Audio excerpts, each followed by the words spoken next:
Bonjour, donc dans cette vidéo, je vais vous montrer comment utiliser l'outil CMAP de manière infonuagique, donc en ligne. Alors, première des choses, je vous invite à aller sur votre outil de recherche préféré pour entrer CMAP Cloud. Une fois obtenus les résultats de recherche, vous allez tout simplement cliquer sur ce résultat-ci, donc le cmapcloud.ihmc.us.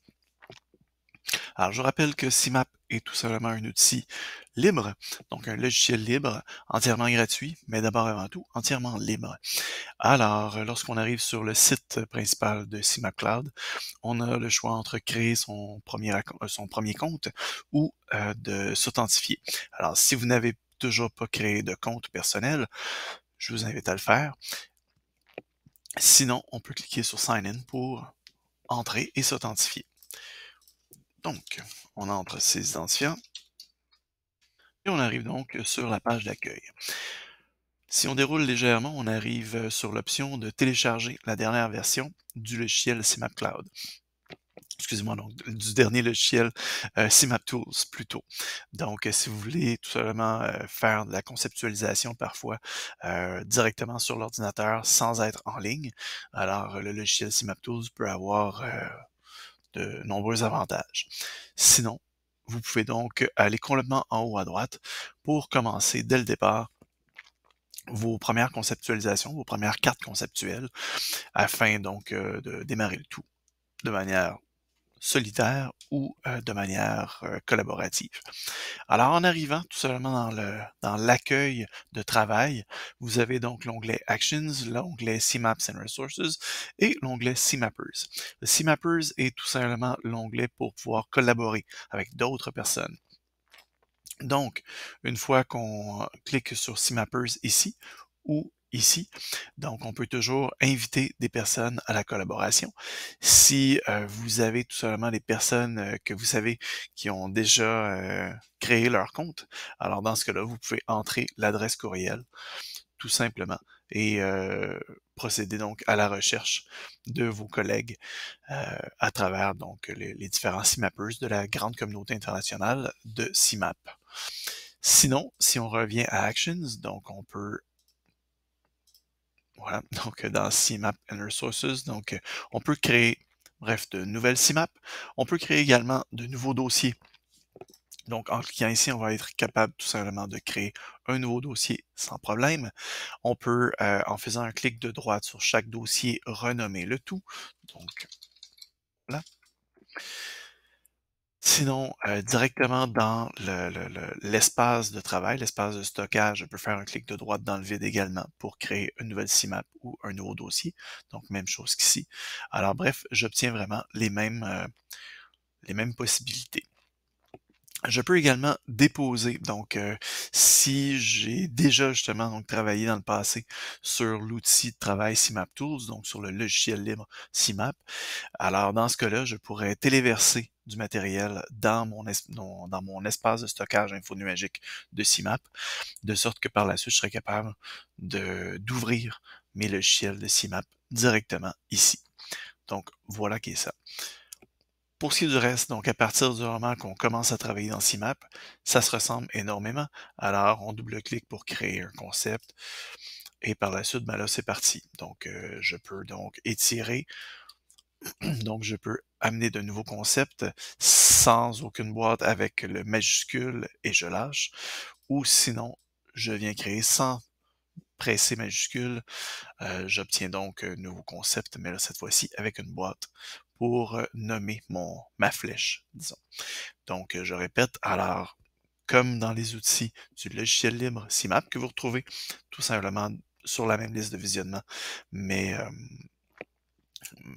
mais parlant donc de CMAP Tools, alors on peut donc cliquer sur la flèche pour obtenir une nouvelle flèche. Je peux faire majuscule et cliquer. Ça me crée donc un nouvel élément, mais cette fois-ci, pas de petite boîte, alors que sinon, je peux ne pas faire majuscule et là, j'obtiens une dénomination pour ma flèche.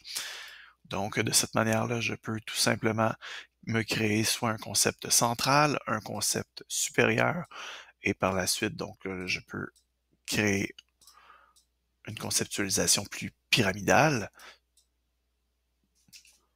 Et là, je pourrais découler par la suite mes concepts sans problème. Oups, voilà. Sinon, donc, je pourrais tout simplement développer un concept en poisson. Un concept en poisson, on peut parler de cette manière-là. Et là, après ça, je peux partir, oups, avec mes différents éléments de concept. Même chose ici. Oups, on va y arriver. Voilà. Alors, c'est ce qu'on pourrait, entre autres, parler de concept en poisson, parce que je peux donc, évidemment, voilà.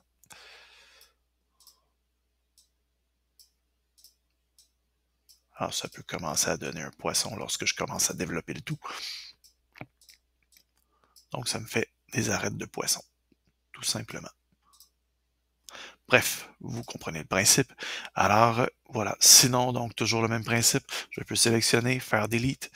Alors, dans ce cas-là, je supprime instantanément un élément de concept. Je peux simplement cliquer sur une flèche et faire encore une fois delete ou supprimer.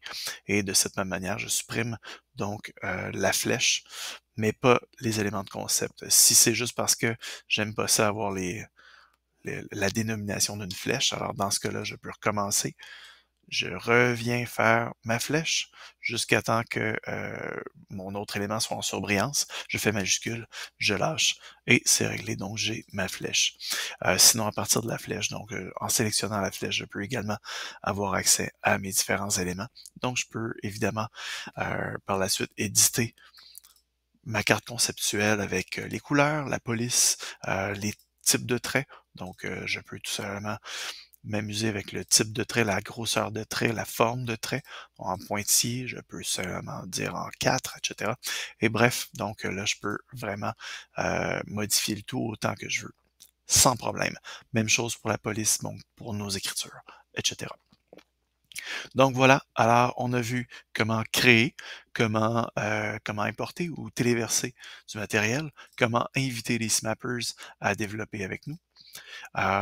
Et par la suite, donc, évidemment, à partir de ce moment-là, lorsque j'ai terminé, dans CMap Cloud, je peux également donc exporter le tout, soit en JPEG, en SVG, en CXL, etc. Donc, je peux vraiment exporter de différentes manières, sans problème. Et par la suite, donc, je peux également les exporter de d'autres manières, évidemment, donc jusqu'à envoyer donc un courriel avec un lien. Bref, alors je peux inviter excusez-moi, à la collaboration. Je peux exporter, je peux importer et bref, je peux vraiment faire une multitude de choses, toujours dans CMap Tools, toujours dans CMap Cloud, je m'excuse, et sans oublier CMap Tools qui me permet de travailler hors ligne, de travailler directement sur l'ordinateur. Mais vivement l'aspect infonuagique lorsqu'on veut collaborer, donc travailler à 2, 3, 4, 5, 6, etc. Ou avec nos étudiants et étudiantes, ou tout simplement, je peux moi le travailler tout seul et par la suite inviter un enseignant ou une enseignante à venir collaborer ou venir contre-vérifier ma carte conceptuelle si ça fait partie des consignes en classe. Donc voilà.